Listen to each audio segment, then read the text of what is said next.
Welcome to the Earth Keepers podcast, where we engage in actionable conversations at the intersection of earth care and spirituality. Our aim is to help you become better informed and practically equipped for a lifestyle of impactful earth keeping that flows out of spiritual integration with the ecologies of your place. And while we approach these conversations from our own orientation as Christ followers, this podcast shines light on the storied wisdom of all of us who share in common a love for the whole community of creation, whatever our ideological bent. This is James Amadon, and if you're a regular listener, you know that I am the occasional co-host of this podcast with Forrest Inslee, and also the director of Circlewood, the organization behind the podcast. I'm introducing this episode instead of Forrest because it features Forrest as a guest on a sister podcast called The Holy Wild. I found his conversation with our mutual friend, Victoria Loorz, so engaging that I told Forrest we needed to share it with our listeners. So get ready for an intriguing conversation. You'll hear Forrest share about his journey into a more expansive faith. You'll be encouraged by the signs of new life emerging within the Christian church, exemplified in this episode by the creative work of Bethany Community Church in Seattle. You'll be challenged to deepen your relationship with the creatures and beings that you encounter on a daily basis. And finally, and perhaps most importantly, you will find woven throughout this conversation a sense of hope, which is so needed as we navigate the moment we are living in.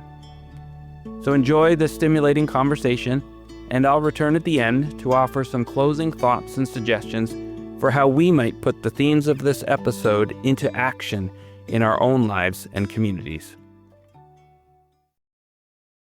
My friend Forrest, thank you so much. You've been so gracious. You've invited me onto your podcast, Earth Keepers, several times, and this is my first opportunity to invite you on our new Holy Wild podcast. Super excited to be here. Thanks. I just wanted to begin this conversation around your personal transition. You've done community organizing and even missions work throughout most of your life, but at some point you expanded your understanding and your vision for the beloved community beyond the human. And I'd love to have you share a little bit about what that transition looked like for you. You know, it wasn't until really recently in conversation with folks in Seminary of the Wild that I made a connection that there's a parallel in my development process between my training as a community developer and my Christian faith practice. In both cases, the culture of community development and the culture of the evangelical church really foregrounded the needs of human beings. So community development for most developers and nonprofits is all about meeting human need, making life better for communities of humans. And parallel to that, I think, the evangelical church, when it talks about the work of Jesus, I think there's been an overbalance in favor of Jesus has come to save human souls and the rest of creation doesn't really matter that much.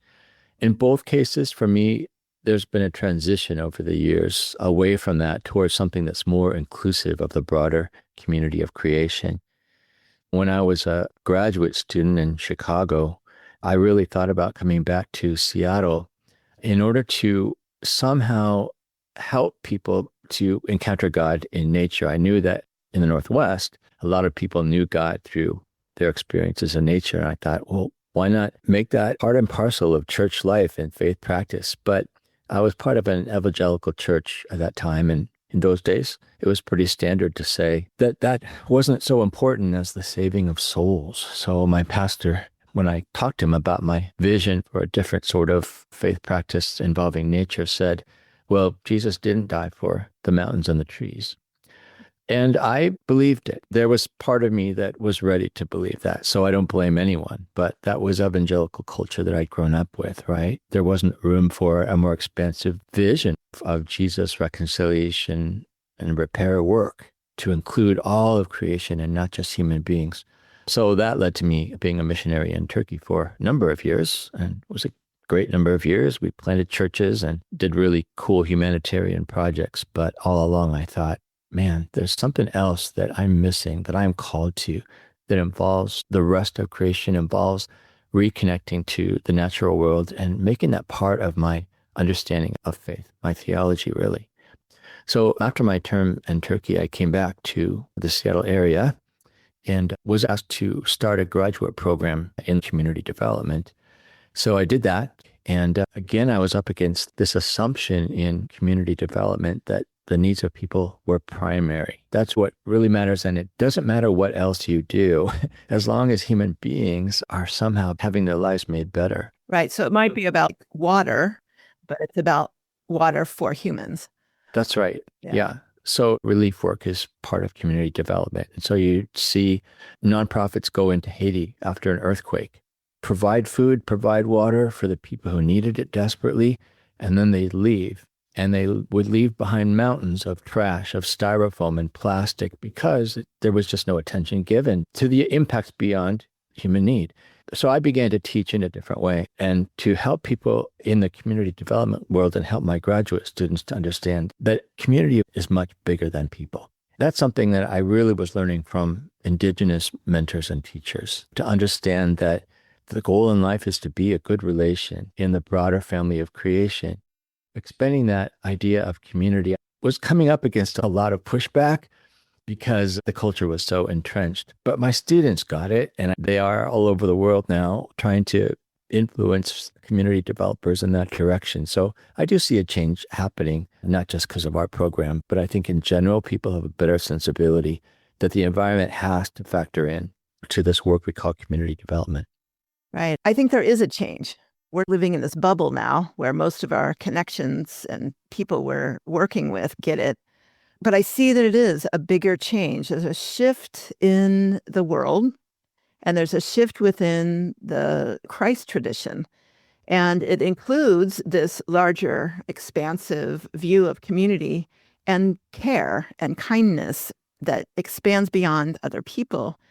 And you've started to see some of those shifts in your podcast and in your relationships. This is a movement, and Christianity is moving beyond old structure. There's something happening, and it's a bigger shift than moving from organs to pianos, or sitting in chairs facing the front to circles and couches. Like, it's something bigger than that. It's more than a reformation, I think, is what we're facing right now. And that gives me hope. And it's not that this is the only piece. There's a lot of, I think, transition that's going to happen, and reformation, and new ways of being human, new ways of being Christian, new ways of being a citizen are emerging. And so I'd love to hear some stories about how people within the inside edges of the Christ tradition are wrestling with this and doing something that is shifting. I work for an organization called Circlewood, and as part of that job, I do a podcast called Earth Keepers. And Circlewood aims at individuals and communities who are within the Christ tradition. Not exclusively, of course, but those tend to be the people who will come to us for help, for guidance, for assistance, for resourcing. And the podcast reflects that same ethos. I love talking to people who are doing innovative, groundbreaking, creative things in the whole realm of earth care. I'll just give you an example. Ben Lowe of Russia, USA, is a partner to Circlewood. I interviewed him on a podcast recently, and I asked him about the work of Russia. And they work with churches primarily. And I asked him if they face a lot of resistance to that work of bringing creation care into the center of the church's work, into the heart of faith life. And he says, while that was true at one time, it's not true as much anymore. It's not so much fighting against resistance on the part of church, but rather recognizing that churches want more. They understand the need for change, and they're ready to embrace that. So the job of Russia is to help churches to understand, what does that mean for us? They have a program called Churches of Restoration, and that's a program that supports churches on their journey to care for God's creation more deeply. And so I thought that was a really interesting insight, and I think you and I both have watched that happen. We both were working in a time when there was hostility even from the evangelical church to the idea that climate change was real, or that Christians had any kind of responsibility toward creation beyond stewardship. Stewardship was even 35 years ago when we were working this was evangelical. Absolutely. Yeah. Right. Yeah. Yeah. And so that for me catalyzed the change. I thought, yeah, he's right. Things have shifted. There is a movement toward something different now. And at least a good part of the church is coming to understand the need for relationship with creation, how to care for their places better, how to help their people to be better carers of the earth. Another recent interview that impacted me along these same lines was with David Swanson, and he has written a book called Plundered, The Tangled Roots of Racial and Environmental Justice. And he also talks about a shift. Yes, it's a shift on the part of the church to want to be better earth keepers, but it's also a shift toward wanting to see justice. I think the church has recognized its complicity in the way that Western culture has really abused and objectified the environment. And as churches realize that, they also realize that they're complicit in lots of different kinds of social and environmental injustice. So the question that he helps people to answer is, what does it mean for our church, our community, to be, first of all, repenting for what we've done, but secondly, how do we turn then to something more effective, more productive, more earth-honoring, more just? And that's a hard shift for a culture to make, is to acknowledge wrongdoing and to say we need to pursue a different way forward. Right. That lack of humility and the centrality, even within the institutional church, of repentance gets so sidelined and so narrow that we can get away with everything else and go, okay, I'm doing this little teeny part of it, so I'm free the rest of my life. It's just inconsistent. And we're not even talking about the far right kind of church that's happening now. But it's wonderful to hear that, because it's probably hard to be an evangelical right now. Even more than being a Christian right now, you're put into a certain category of the more radical right. What Ben Lowe was saying was happening within Arosha and the evangelical church is happening within most denominations, even in the mainline churches. And I think they're really moving beyond, we need to recycle and not use plastic, reducing our carbon footprint, even joining the local climate groups and marching with them. Like, it's beyond that. It's like what's needed in the churches most, and the churches can address this more than any other sector of our society, is the inner change of repentance, of kindness, of love, of restoration. That's what we're about. That's what religion is about. It gives me hope that something is arising. There is something that we are part of, that we are co-creating a new, like Thomas Berry says, a new story. Well, I think that's one of the reasons I even do the podcast. It's as much for me as for anyone else, because in the midst of all the bad news, you need to pay attention to good news once in a while. And so I get to do that on a regular basis, talk to people who are involved in the good news of creation care. I'm very grateful, actually, to be able to have those conversations. And I'm hoping that other people will benefit from them as well. I was thinking about something you just said about the Jesus message, the Jesus worldview. I recently picked up Walter Wink, The Powers That Be, that I read 40 years ago. And I needed to just revisit it again. And one of the things he says has really shifted things for me. He's redefining the word cosmos, which is translated in most New Testaments as world.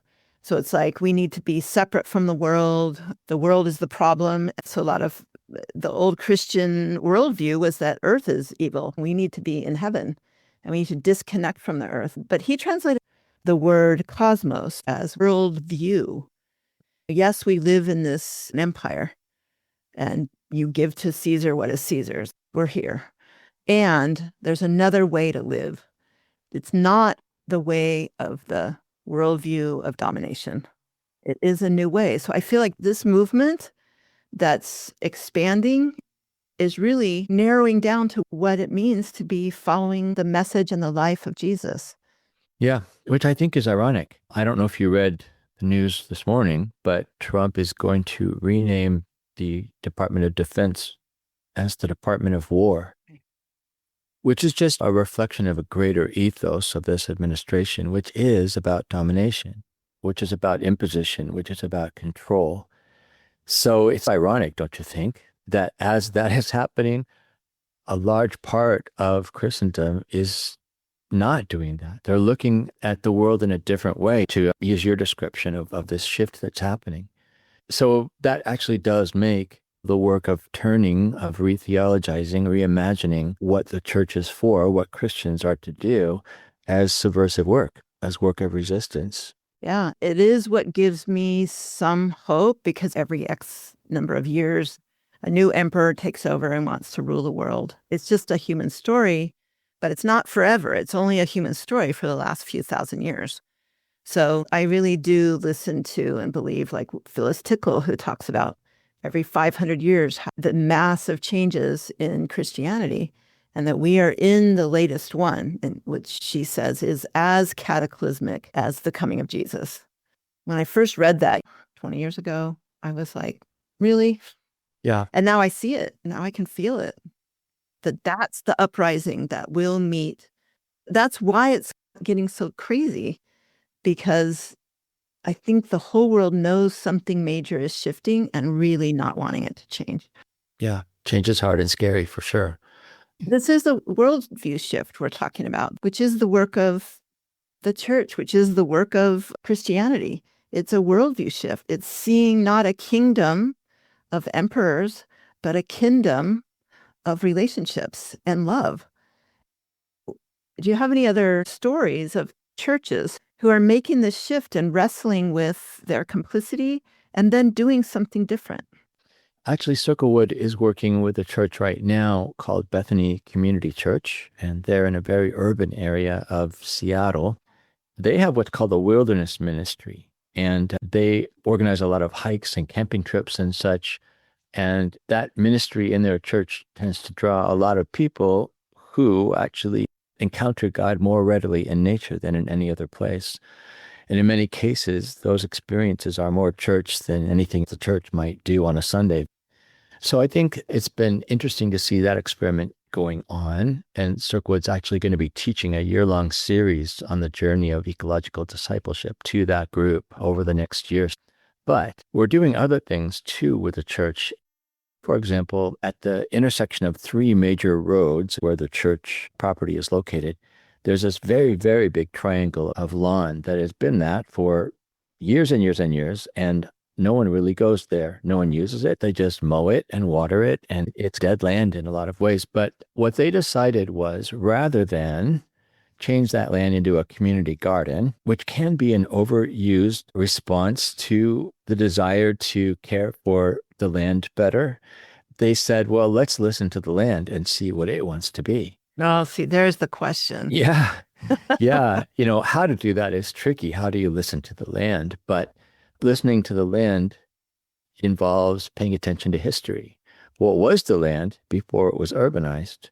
It involves paying attention to watershed dynamics. So what's the flow of water in this area? Where are the creeks and streams? Where do they drain? And then what kind of ecology does that map out for that particular region? It's also cultural listening. So we know that Native people lived in the area before the coming of white settlers. And so the church has actually done work with the Duwamish people, which is one of the tribal groups from the area, and gets their congregants involved in working alongside the Duwamish in different projects. But to pay attention to the Native American history and stories of the land as well is part of that process of listening to the land. Well, in the end, what they decided was this land wants to be rewilded.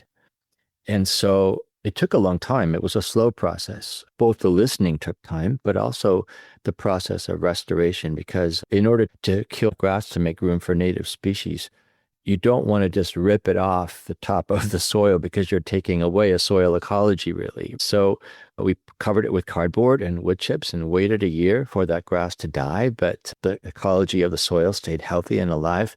And then once the grass was dead, we started to plant. We planted lots of different native species. And it was hard to look at first. It looked like a lunar wasteland, because these little native plants are 1 and 2 inches high, and the rest is all like Right. bark chips, right? And so it was almost embarrassing. We put up signs that said, this is a project of restoration. We're returning the land to its wild state. So it was embarrassing to have this wasteland behind the signs. But people were patient and neighbors were curious and were asking questions all the time about it. And gradually those plants grew up. And in addition to the, say, 20 or so native species we planted, we're now seeing other native species introduce themselves into the plot, which is always a sign that you're on the right track. Yes. Because that's when the land is taking over its own process of healing. Right. So that's been so exciting to see. And it's attracted more birds, I bet. Yeah, lots of Right. wildlife, and it's attracted lots of neighbors who wonder what is going on here, especially neighbors who think, wait, the church is doing ecological restoration work? Right. For those people, it doesn't always compute, given the church's history.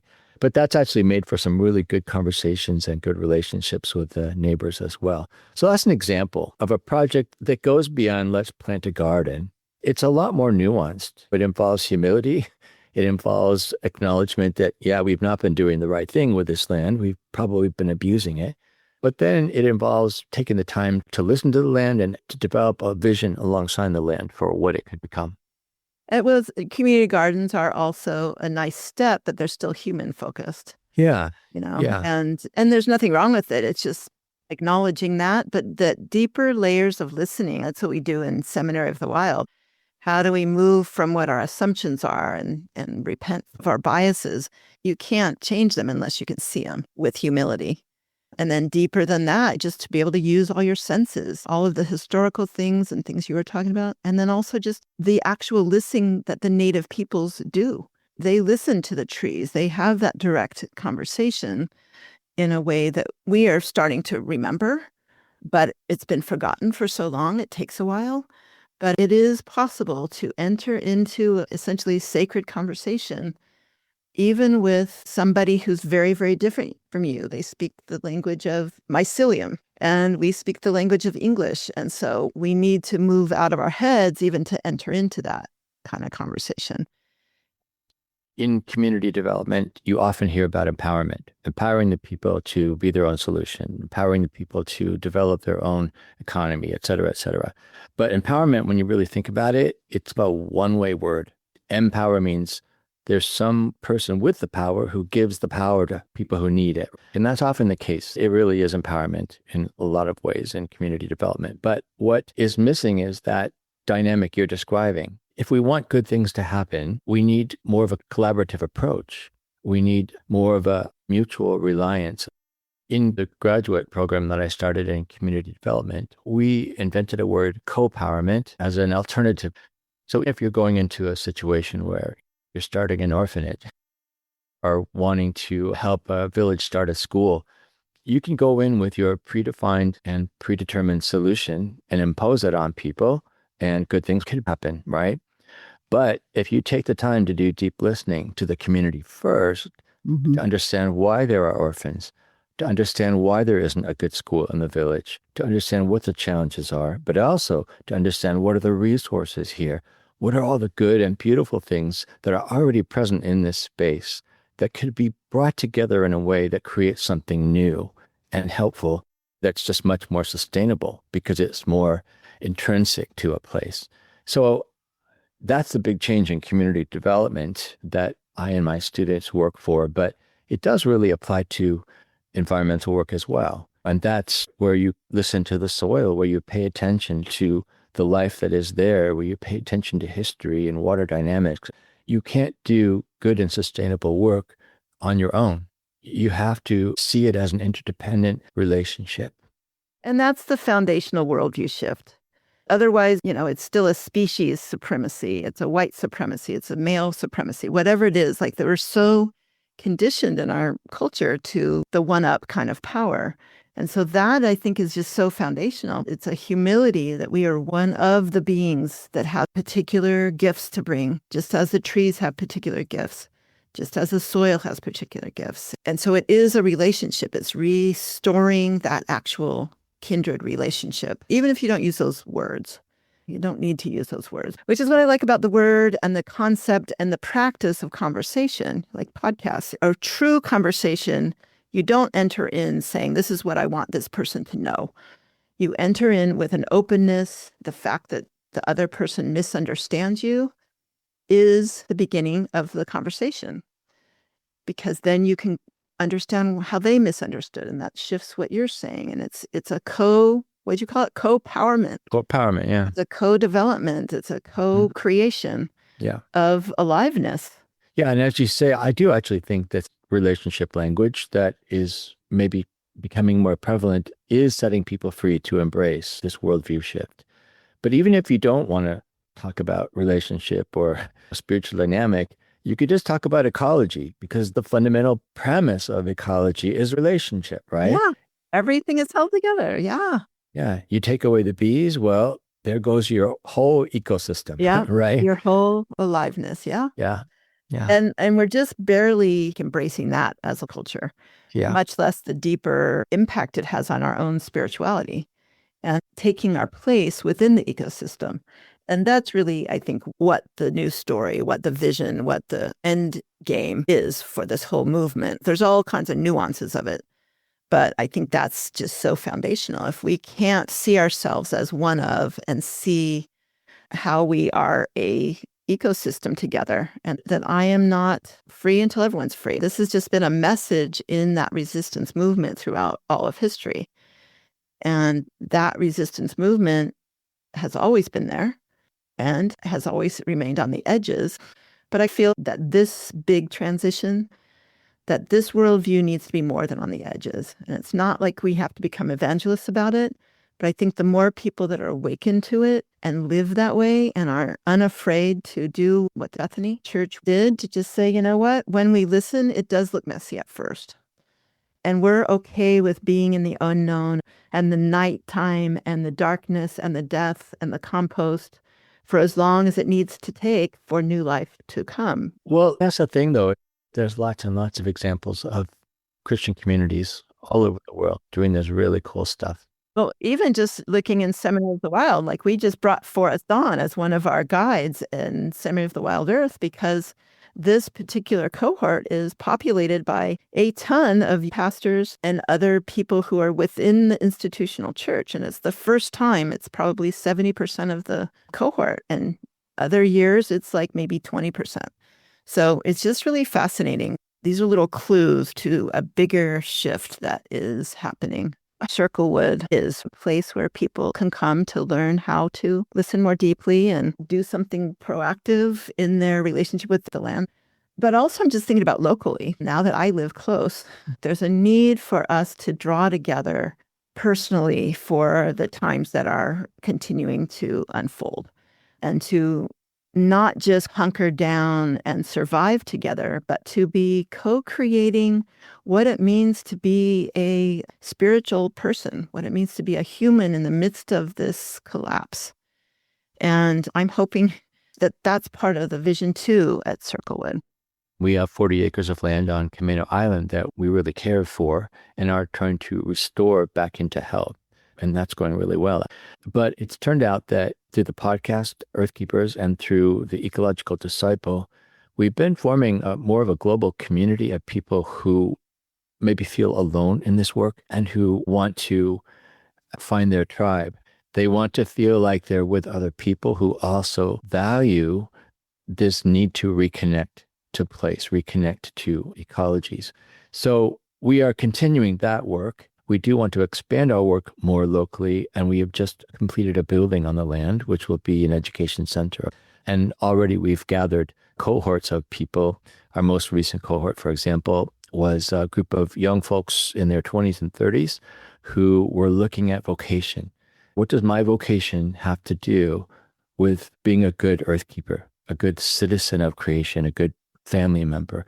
And the discussions weren't about what kind of training do I need to be an arborist, but how can I, as a manager of a restaurant, also be an earthkeeper, right? We're developing, mostly under the guidance of our director, James Amadon, a model that we're calling the Journey of Ecological Discipleship. Oh, that's great. And it's aimed specifically at people in the Christ tradition because we want to speak their language. We want to give them examples that come out of their culture. And so that's the people we're trying to help, and we're specializing in that.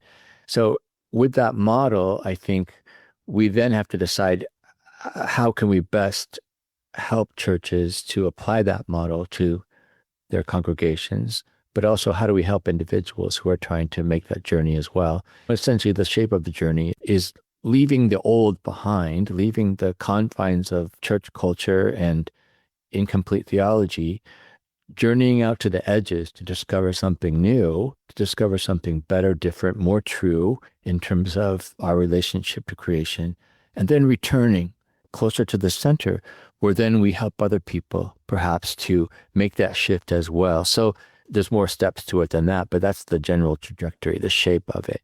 Which is the shape of any transformation. That's right. That's right. Brilliant. Yeah. And you have used the language of wilderness before, that you've got to leave the center and go to the wilderness sometimes in order to receive revelation and come back, right? So that's the model that we're developing. We're hoping to write a book soon, inspired by you and your amazing books. Right now, we're asking that question, how then do we apply this? And as I mentioned earlier, this fall, we're going to start a year-long series with the Wilderness Ministry at Bethany Community Church. And as we teach it, also see what people need. So we're shaping it even as we put it into practice. Right. Always a co-creation. Yeah. Absolutely. Yeah. Oh my gosh. I do want to ask you a personal question around your experience of growing closer to the land, those 40 acres of the land. What does that feel like to really invest in one place with your full being, your vocation? You've let go of other jobs. You've made this the center of your life.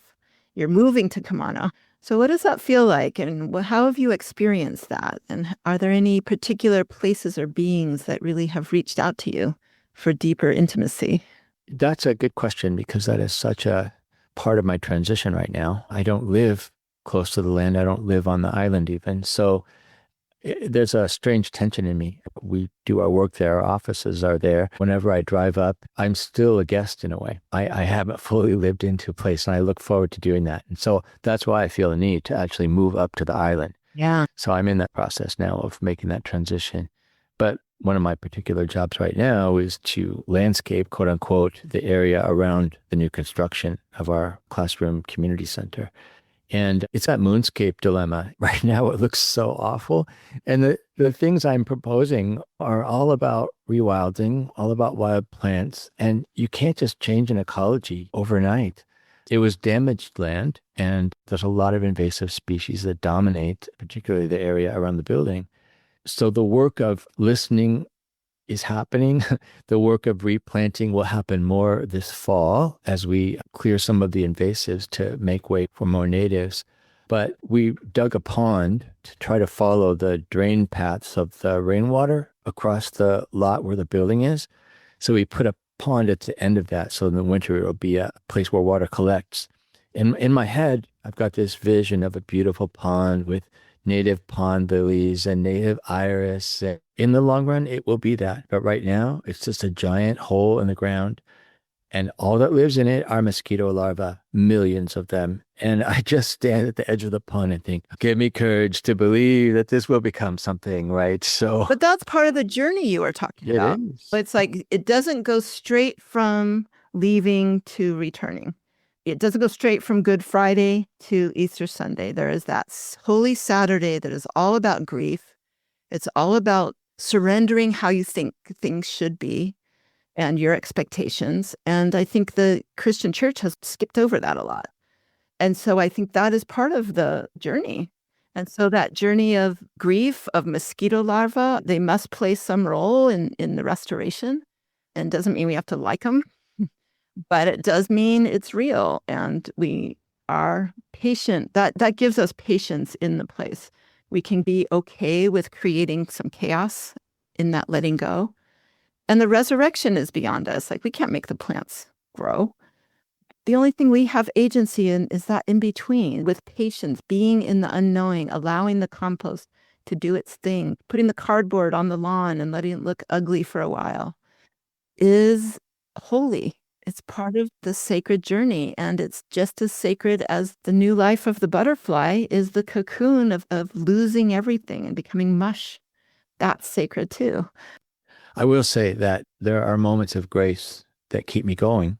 And last night I was actually home in my house in Edmonds, Washington, not on the island. And I was going up the stairs to go to bed, and I happened to glance out the window, and there, just standing in the street, was a really beautiful coyote. Mm. And I've heard them before, but I've never seen them in my neighborhood. But he was just standing there looking beautiful. And coyotes are not usually beautiful, but this one was just gorgeous. Right? Wow. It's like someone had groomed him or something. But I thought, I have a choice here. I can walk up the stairs and say, oh, cool, coyote. I'll tell my neighbors.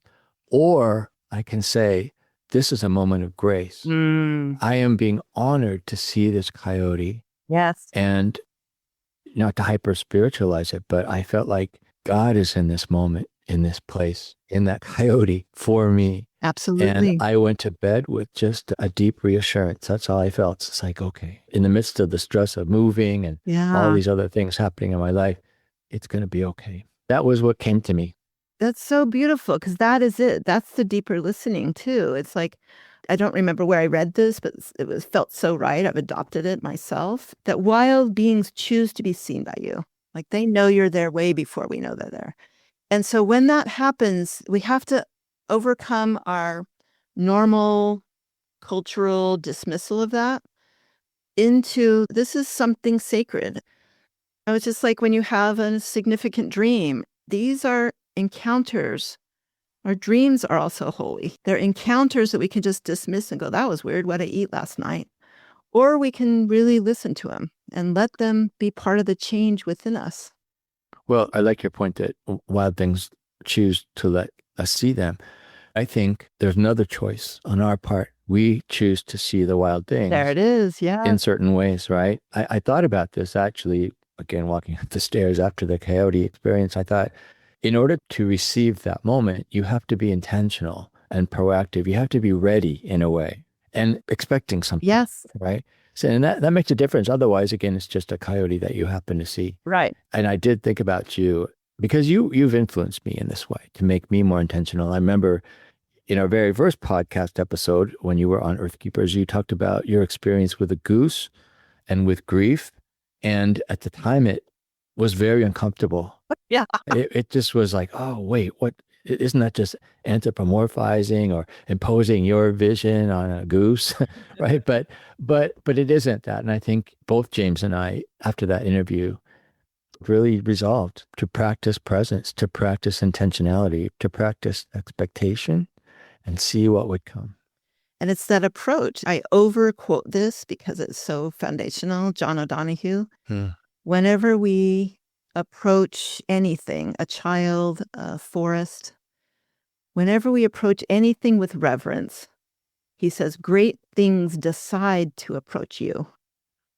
And so it gives agency to the other, to God, but it's a reciprocity. It requires our own choice, our own decision, our own practice. It takes some practice to undo worldview that is within the dominant culture, because we've, not just us, but our parents and their parents, and centuries of undoing. And so to be kind with ourselves when that happens, but it's an openness of willingness to engage in relationship. And I would say that when you do start to experience that, it's just such a better way of living. Better in the sense that it's so much richer when meaning is all around, when relationship embraces you, when you belong to a place in fundamental ways and are aware of that belonging. It just makes for a better life.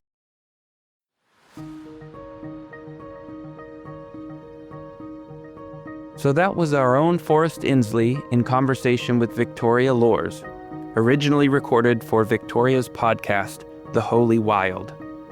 We encourage you to listen to more episodes of The Holy Wild, which can be found on all major podcast channels. And I hope that you enjoyed this conversation as much as I did. There's so much to digest and think about. I'm really grateful that Forrest shared about his journey of faith, from discovering some of the limitations of the tradition he was raised in, to looking at his career and vocation through a more expansive, creation-centered lens, to sharing that meaningful encounter with a neighborhood coyote. It made me think about what would happen if you and I reflect on our life in the same way. Where do we feel a sense of deep connection with all the life that surrounds us? with the great mystery of creation and with God. And I wonder, what if we took 15 minutes to think about this from the perspective of our own childhood and of our own current home and family, or our work and career, or our neighborhoods and our church? Where would we find life most open up for us? And where do we feel that sense of disconnection as well? Taking the time to reflect and pray in this way can open up new insights and possibilities for us. I hope you were encouraged and inspired by the discussion about Bethany Community Church and its work to rewild a portion of its property, as well as its creative wilderness ministry. What possibilities exist in your community? I know that sometimes they can be hard to see, but they are there. I'll end with an encouragement to practice the kind of presence Forrest and Victoria talk about, the attention that opens us up to the connections, all the life and the beauty that surrounds and enfolds us.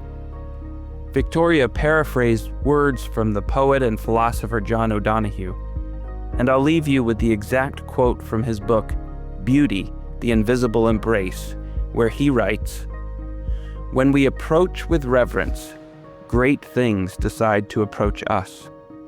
Our real life comes to the surface, and its light awakens the concealed beauty in things.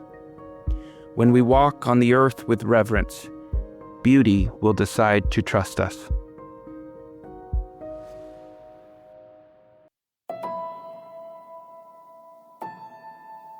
Earthkeepers Podcast is a production of Circlewood, an organization that encourages people to pursue a more ecologically conscious faith. Our executive producer is James Amadon, and our sound engineer is Dave Olfers. Jocelyn Gentry is our communications manager, and Forrest Reed and Levin Poltavsky are the composers of our original music. I am Forrest Inslee, your podcast host, and I'm really grateful for the time you spent listening to this episode. If you would, help us expand our reach by following or subscribing to this podcast on your favorite listening platform. And be sure to go to our website to sign up for a podcast newsletter. If you know someone who would benefit from hearing this podcast conversation, it would be great if you could send them a link. In any case, I hope you'll join us again for our next episode of the Earthkeepers Podcast.